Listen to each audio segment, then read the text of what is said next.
Thank you very much for this opportunity. Hepatitis C virus in Sudan is not prevalent as hepatitis B. The prevalence in hepatitis C in Sudan is not that high. It's estimated between 0.6 to 2% because we don't have the true prevalence, but it's ranged from 0.2, from 0.6 to 2, but it is very high in some areas in Sudan. Actually, hepatitis B elimination efforts started from us as a clinicians, even before 2016, when the hepatitis is stated by the WHO as a problem, and we are on it, and formulation of WHO focal person in Sudan. We lead an effort to eliminate hepatitis B by vaccinations, free vaccination, free testing by the National Center. Then the Elimination hepatitis B focal program formed, and the country started to develop a strategy of hepatitis B infection. This strategy was endorsed 2022, but before starting, of course, the first pillar of this strategy is to know the true prevalence of hepatitis B infection in Sudan, to make the diagnostics and treatment available in the country. And unfortunately, the war started in Sudan, and there's nothing left in Sudan. No vaccines, no tests, no treatment. We are struggling to restart the voluntary vaccination program, got from MSF donation, just 8,000 vaccines, and we are piloting in Kassala in East Sudan, where we moved after the war from Central Sudan to Madani, then to Kassala, trying to make the health facilities available despite the war in Sudan. Thank you so much. So we need help from all partners. This is why I'm here. Of course. Thank you. Thank you.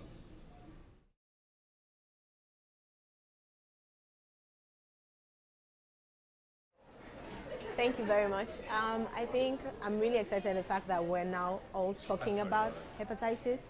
I mean, before there wasn't a lot of attention to this disease. I mean, because we have a lot of other health priorities we're struggling with. But now there's a lot of focus on hepatitis B, and we even just recently launched our 2024 to 2026 strategy, which is the first ever strategy for hepatitis B, which is working towards elimination of hepatitis B in Sierra Leone by 2030. We're also working very closely with our partners in improving vaccination coverage. We're doing really well thanks to the partnership of people like Gavi and WHO, in that we have a 90% coverage already for vaccines in infancy, but now what we're working towards is getting the vaccines at birth for newborns, so that we also stop mother-to-child transmission of hepatitis B. Because, I mean, we have a huge challenge. As much as we're making progress, we still have a lot of challenges and gaps in terms of treatment, early diagnosis, even testing. And for that, we definitely need partnerships. This is not something the government can do by itself. It is expensive to diagnose and treat hepatitis, so we need partnerships. We also need capacity building, which partnerships will help us. That's where platforms like these are important, so that we form these strategic partnerships to help us in our goal to eliminate hepatitis.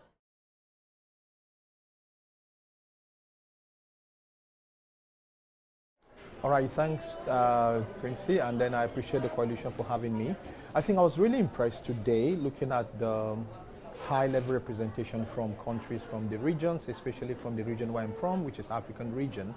And I think going down history lane, one will see that when this is the third year of this meeting, and then the UN group of countries really, shall I say, creating opportunities for partnerships, creating more opportunities for cross collaboration, and then I mean, I heard quite a couple of high-level commitments made by some government representatives. So I think this gives us the further push as community groups and advocacy groups to further push and ensure that our representatives are held more accountable, And I think this, the UN Group of Friends really provides a space for health diplomacy. And I'm so excited to hear the commitments and the level of energy, the push from countries. And I hope to see more. I hope to see more countries, especially from my region of Africa, most LMICs, to see that more countries sign up to the UN Group of Friends, and they want to see more commitment, and beyond commitment, want to really see more action, more testing, more policies, more programs towards elimination of hepatitis.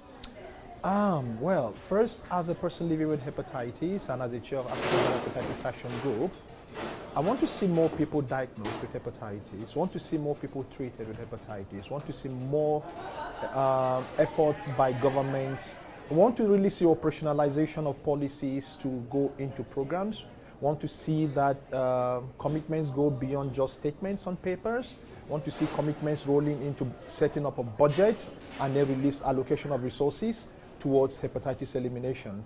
And as an individual and as the chair of the African Viral Hepatitis Action Group, which we have the coalition also as a technical partner, want to see that we galvanize efforts within our region, especially Africa and globally, to see that these commitments translate to action.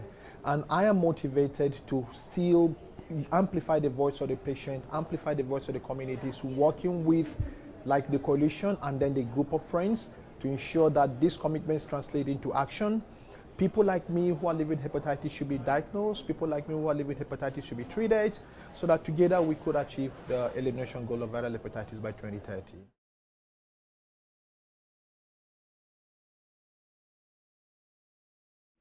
So we at the Unite Parliamentarians Network for Global Health, we're a network of current and former legislators from more than 110 countries around the world committed to science-based policy making towards leading towards better health outcomes for all citizens around the world. And in that sense, it is very clear that the science is supporting that elimination of hepatitis, of viral hepatitis, is absolutely possible. And it is in the hands of the legislators, of the policymakers around the world to make it happen.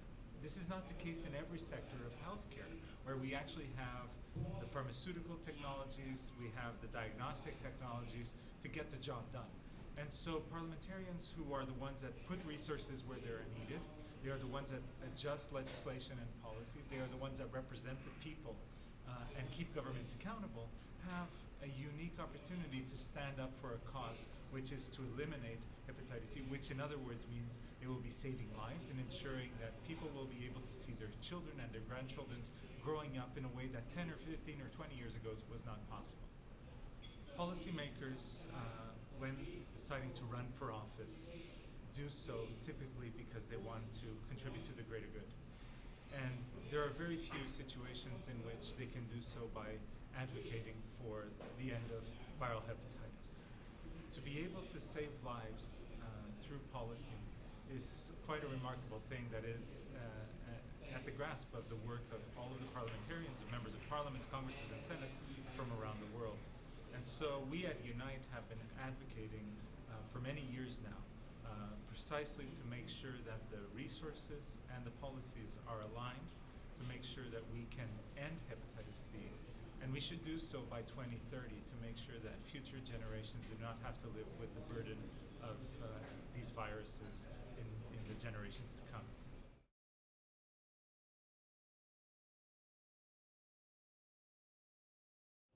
Okay, so compared to the previous attendance of this meeting, so getting more countries attending this meeting, and they thought that the same concept or some strategies on one direction. I think it is very good for the elimination goal. So this meeting is very good for us to think about how to do this. I think it is good. So I think that there is many countries, though, as for the elimination goal, so there are different progress in each country. So I think that some countries have very on track. They have to give some ideas or comments to the countries who are not have on track for the elimination goals. So I think we have to go together and think together is a better way to reach the goal 2030.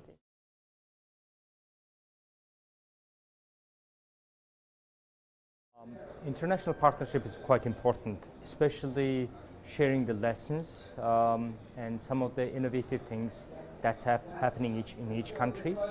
And then I think there is under recognition for hepatitis as a global health threat, even though it's the burden of the disease and mortality rates is very high around the globe, especially in Western Pacific region where Mongolia is.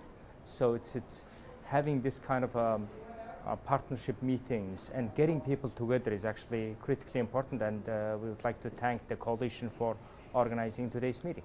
Absolutely, there are a number of countries, exemplary countries, that's pushing things forward at an excellent rate. So I think, but globally we are still behind to achieve the goal of hepatitis elimination as a public health threat by 2030, which is a WHO mandated goal. And so what we need to do is globally we have to speed up the action and implementation on the ground, especially through the primary healthcare services and integrating into public health insurance. So what we will be doing in particular, because we implemented, we basically initiated the hepatitis elimination program in Mongolia. And we have screened 1.2 million people, diagnosed 192,000 and saved over 60,000 people by treating hepatitis, curing hepatitis C, chronic infection. So what we need to implement is actually more action, improve the vaccination program, and offer that universally, as well as speeding up the development for hepatitis delta, which is one of the unrecognized problems globally.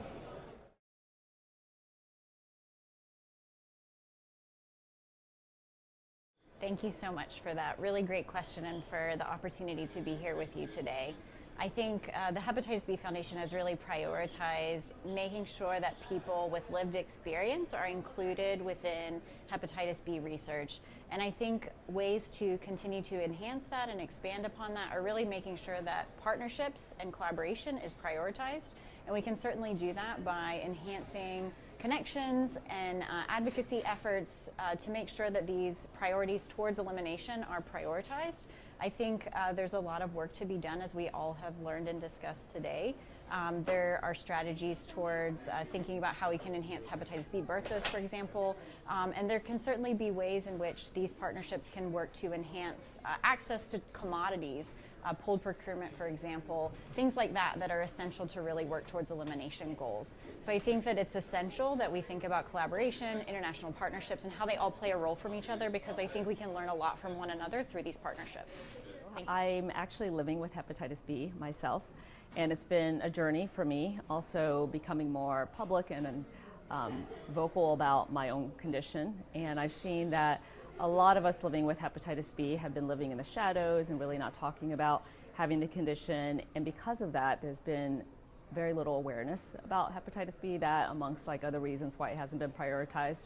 And so recently we've seen a lot more people being willing to share, and as more and more of us are becoming vocal and coming together, we've seen just such a mobilization of community and people affected by hepatitis B coming together to really amplify the voice of hepatitis B, and it's actually making waves, and we're seeing countries start to prioritize hepatitis B more. And so I think it's really phenomenal to be at an event like this where we see heads of state, lots of partners come together, and community. Like, it's so amazing to see people who are really on the ground doing the work, representing the community, here in the same room with people who represent their countries, all really talking about hepatitis elimination. I mean, for me, that's quite a feat, and I think we are hoping that this grows more of a event, this grows more of a movement for us to really come together, commit resources to achieve hepatitis elimination.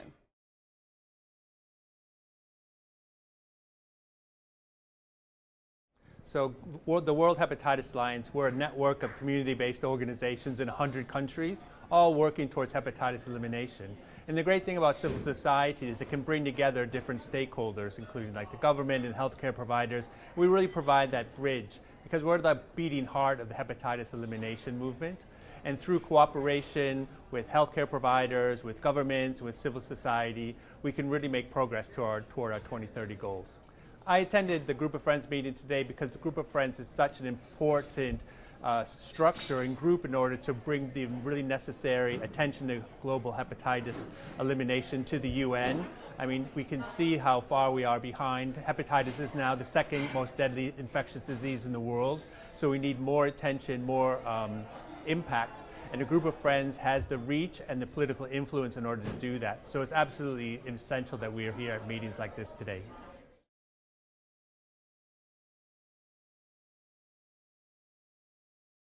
Well, thank you so much for inviting us to join you today and for asking a very important question.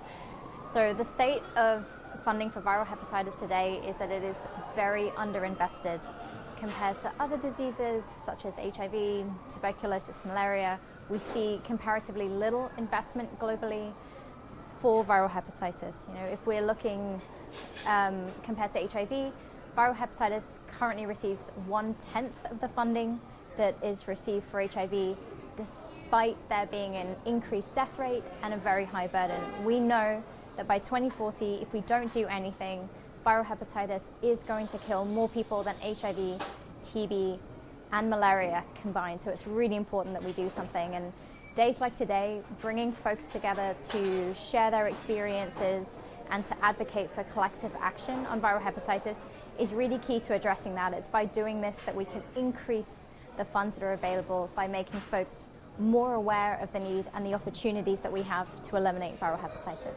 I would say it's critical. It's absolutely key to, I think, the event that we've had today, that we see that no individual organization or country can do it alone. It's really around coming together in partnerships to make the use of the resources as efficient as possible, to share best practices, to share learnings, and to collaborate for increased funding as well.